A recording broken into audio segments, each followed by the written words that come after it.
In the final years of Rome's fading glory, when marble temples still gleamed beneath a pitiless sun, the city stood in uneasy silence. Its streets were alive with power and fear, and its gods, once adored, now seemed distant, cold, and hungry for sacrifice. At the heart of the Forum, the Temple of Vesta rose like a pearl in stone. There, within its sacred circle, lived the women Rome called untouchable, the Vestal Virgins. Aelia was the youngest among them. Barely 17, with eyes as calm as the Tiber at dawn, she had spent nearly a decade behind the marble walls, tending the sacred fire that symbolized the eternal soul of Rome.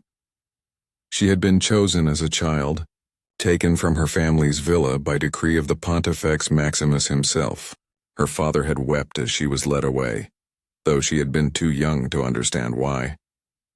Now, years later, she knew. Her life belonged to the gods. The morning had begun like any other, the air cool, filled with the smell of olive oil, incense, and wet stone. Aelia had risen before the others, her bare feet brushing softly over the polished floor. The temple's great bronze doors creaked open, and the first breath of dawn poured in, pale and golden. She knelt by the sacred hearth, whispering a prayer to Vesta, goddess of home and flame. But the fire flickered strangely that morning. Its glow was weak, its smoke twisting in uncertain spirals. Aelia frowned. The sacred flame was never meant to falter. She reached for the oil jar and poured a few drops onto the embers, watching them hiss and flare. For a moment the flame leapt back to life, but deep inside her a quiet dread coiled like a snake. The omen was clear. The gods were restless. By midday the temple's serenity had turned brittle. The senior priestesses whispered behind their veils. The Pontifex Maximus himself had visited, his robes heavy with gold, his face grave, and when he left, the youngest novices began to cry. That was when the rumor spread. They said one of the Vestals had broken her vow, that she had let a man's shadow fall across her pure flame. At first Aelia refused to believe it. Such a crime was unthinkable. To betray Vesta was to betray Rome itself. The punishment was not death, it was worse. But as the sun sank behind the Capitoline hill and the temple bells tolled for the evening prayers, 2 guards appeared at the gate. Bronze helmets gleamed under torchlight. Their faces were expressionless. "Aelia," one of them said, his voice flat. "The Senate summons you." She froze. The other Vestals turned toward her, their white robes rustling like ghosts. In their eyes she saw horror, pity, and a flicker of relief that it wasn't them. Her knees trembled as she followed the guards out into the open streets. Rome at night was alive with noise and fire. Torches burned along the stone walls, shadows stretching across the cobblestones like dark fingers. The crowd parted as the Vestal passed. Some bowed their heads in reverence. Others looked away as if afraid to see what doom looked like when it still had breath. At the steps of the Curia, the great marble hall of the Senate, the guards stopped. The doors groaned open. Inside, rows of senators sat in cold silence, their togas white as bones. The Pontifex Maximus stood beside them, his face unreadable. Aelia bowed. "I am here as summoned." A murmur spread through the hall. One of the older senators leaned forward. His voice echoed through the chamber like a blade scraping stone. "Aelia, daughter of Marcus Varro, sworn servant of Vesta, do you deny the charge brought against you?" Aelia's voice faltered. "What charge, my lord?" "That you have broken your vow of chastity," he said. "That you have allowed a man to defile what was sacred." The words struck like thunder. For a moment Aelia couldn't breathe. Her lips parted, but no sound came. She looked toward the Pontifex, hoping for mercy, but his eyes were distant, cold as marble. "I swear," she whispered, "I have done no such thing." But the Senate did not believe oaths. They believed in omens, in fear, and in the need for Rome's gods to be appeased. The flame of Vesta had flickered, and someone had to pay. The hearing continued for hours, voices rising and falling in waves. Witnesses were called, slaves, guards, Even a fellow priestess whose trembling voice broke as she swore she had seen Aelia speaking with a soldier near the temple gardens. His name was Lucius. Aelia's heart seized when she heard it. She remembered him. The kind eyes beneath a soldier's helm. The brief moments when their paths had crossed as he brought offerings of olive oil for the temple. He had spoken gently, never once crossing the line of respect. But even kindness in Rome could be fatal when directed toward a Vestal. When the final testimony ended, silence filled the hall. The pontifex raised his hand. "The will of the gods is clear," he said solemnly. "The flame of Vesta faltered because purity has been lost. Aelia shall suffer the penalty decreed by our ancestors." Her legs gave way. "Please," she gasped. "I am innocent." The soldiers stepped forward. Their armor clanked softly in the stillness. "The law forbids the spilling of a Vestal's blood," the pontifex continued, unmoved. "Therefore she shall be entombed beneath the earth with bread and water enough to ease her passing. Thus Rome remains pure." A low murmur spread through the chamber, some voices approving, others trembling with unease. Aelia felt her strength leave her. The world seemed to tilt. As they led her out, the last thing she saw was the sacred fire burning in the distance, strong again as if mocking her fate. The next dawn broke red. From the temple courtyard, a procession formed. The people gathered in silence as the Vestal was brought forth, draped in white, her wrists bound with silk instead of chains. Rome's law was cruel, but it pretended to be merciful. Aelia walked barefoot through the streets, her eyes fixed ahead. Children hid behind their mothers. Men bowed their heads. No one dared speak. As she passed beneath the Arch of Titus, the sound of her footsteps echoed like slow heartbeats. Somewhere she could hear the distant chanting of priests. The words were ancient, older than the empire itself. They reached the field of the dead, a quiet place just beyond the city walls. There, in the shadows of cypress trees, the marble chamber waited. It was small, barely large enough to kneel in, and freshly carved into the earth. Its smooth white walls gleamed under the torchlight. One of the guards set down a loaf of bread and a clay jar of water beside the open tomb. "For mercy," he said quietly. Aelia turned her gaze upward. The moon hung above Rome, pale and indifferent.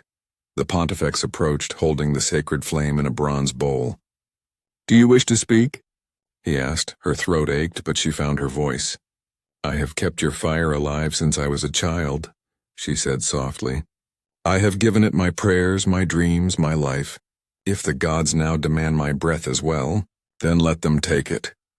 The pontifex's expression wavered for just an instant. "May Vesta grant you peace." The crowd remained still as Aelia stepped toward the tomb. Every sound, the rustle of her robe, the soft scrape of her feet, seemed to echo endlessly in the silence. She paused at the edge and looked back once. The city glowed faintly in the distance, its towers and domes bathed in the last light of dusk. Somewhere within those walls the sacred fire burned again, bright, steady, and eternal. A tear slipped down her cheek, though she did not wipe it away. "Rome," she whispered. "May your fire never die." Then she descended into the chamber. The priests raised the marble slab slowly, reverently. It slid into place with a deep final sound. The earth trembled as the stone sealed her in. Above ground, the crowd dispersed in silence. The pontifex turned toward the temple, carrying the flame back to its altar. Below in the darkness, Aelia sat beside the small lamp that flickered weakly beside her bread and water. Her hands trembled, but her eyes were calm. The gods of Rome, she thought, were merciless, but they were listening. She closed her eyes, whispering the same prayer she had said every morning since childhood. "Vesta, keep the flame alive." And somewhere above her tomb, the sacred fire burned brighter than it had in years. The marble chamber waited beneath the earth, silent as a grave that had been carved by the gods themselves.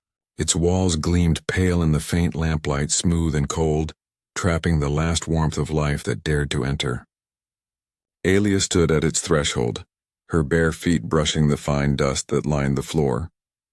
The air was heavy, still, and smelled faintly of wet stone and oil. The priest holding the flame would not look her in the eye. His hand shook as he lowered the bowl of light to the ground beside her. He had performed this ritual before, but never for one so young. Aelia's breath trembled as she looked around. The chamber was small, no wider than her outstretched arms. In one corner sat a loaf of bread, dry and untouched. Next to it, a clay jug of water. These were not gifts. They were Rome's way of pretending that mercy existed. The pontifex stood behind her, his white robes glowing faintly in the torchlight. His voice, steady but low, filled the chamber. Aelia, servant of Vesta, you have been found guilty by the will of the Senate and the gods. You shall not be killed by man's hand, for your blood is sacred. You shall instead return to the earth in the silence of the goddess you served. His words hung in the air like smoke. Aelia's throat burned with the effort not to cry. She wanted to scream, to beg, but pride and faith held her still. The gods had taken everything from her already. She would not let them take her dignity too. The pontifex gestured for her to step inside. She obeyed, moving slowly, each breath colder than the last. The priest at the door whispered a prayer, his voice breaking. When she crossed the threshold, her white robe brushed against the stone, leaving a faint trail of dust. The sound of her footsteps echoed once, twice, then was swallowed by the darkness. Outside, the priests lowered the marble lid. It moved with a deep grinding sound, like the earth itself mourning what it buried. The final sliver of light fell across Aelia's face, golden, trembling, and then vanished. Darkness. For a long time, she stood perfectly still, her hand pressed against the ceiling of the chamber. The marble was cold and damp beneath her palm. She could hear faint noises above, the muffled shuffling of feet, the murmur of prayer, and then silence. Her breath was loud in the quiet. Slow, uneven, like the rhythm of a fading flame. She sank to her knees. The small oil lamp flickered beside her, throwing long shadows that danced across the walls. The flame wavered with every breath she took. She stared at it, mesmerized. It reminded her of the sacred fire she had tended for years, the same fire that now burned without her. The thought made her chest tighten. She whispered into the dark, her voice barely audible. "Vesta, are you watching?" Only the sound of her heartbeat replied. Time became strange in that place. The air was so thick that minutes felt like hours. She thought of her father, his hands rough from the plow, the way he had kissed her forehead the day she was taken. "Be brave, my little flame," he had said. Serve Rome with honor, she had tried. Gods, she had tried. Her thoughts wandered to Lucius, the soldier whose name had sealed her fate. She could still see his smile, hesitant yet kind. He had brought her oil for the lamps one evening, their hands brushing by accident. She had felt warmth then, something forbidden yet achingly human. For weeks after, she had dreamed of him, his voice, his eyes, and woken each time in guilt and wonder. Now, in the suffocating dark, she wondered if he even knew, if he was still alive, or if somewhere in the city he was praying for her, knowing what his love had cost. Aelia drew a shaky breath. "Lucius," she whispered, the sound breaking apart in the still air. "Forgive me." The oil lamp flickered, then steadied. Hours passed, or maybe it was only moments. She could no longer tell. The air grew colder, the silence deeper. Her throat was dry. She took a sip of the water, its taste earthy and sharp. She forced herself to eat a small piece of bread, though it turned to dust in her mouth. Somewhere far above, thunder rolled faintly. She imagined the storm passing over Rome, rain washing over the marble temples, lightning flashing across the sky she would never see again. She pressed her hand against her chest, feeling her heartbeat slow. "Rome," she whispered, "you will forget me. The fire will burn and the city will live on, but I will remain here in your bones." Her words echoed softly, fading into the stillness. She lay down, resting her head on the cool stone. The oil lamp burned low, its flame shrinking. In the dying light, she closed her eyes and began to pray, not for herself but for the city that had condemned her. "Vesta," she murmured, "forgive them. They know not mercy, they know only law."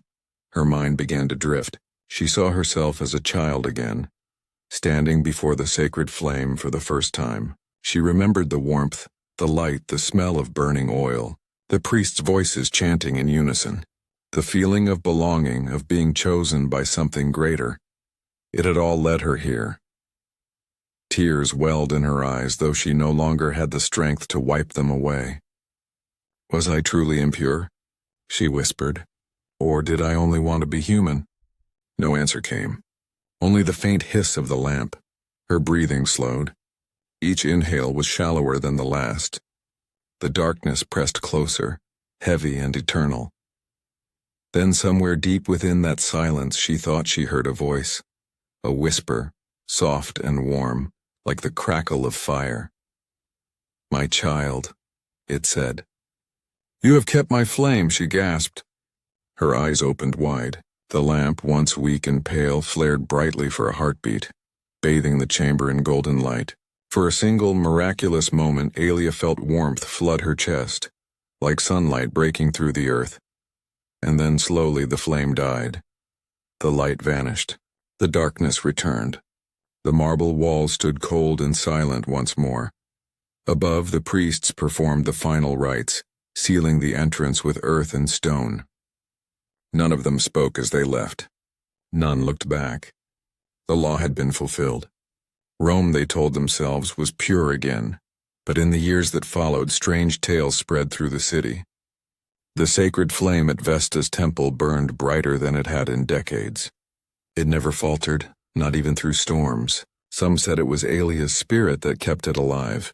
Others whispered that Vesta herself had taken pity and turned the girl's soul into eternal light. Mothers told their daughters her name in hushed tones.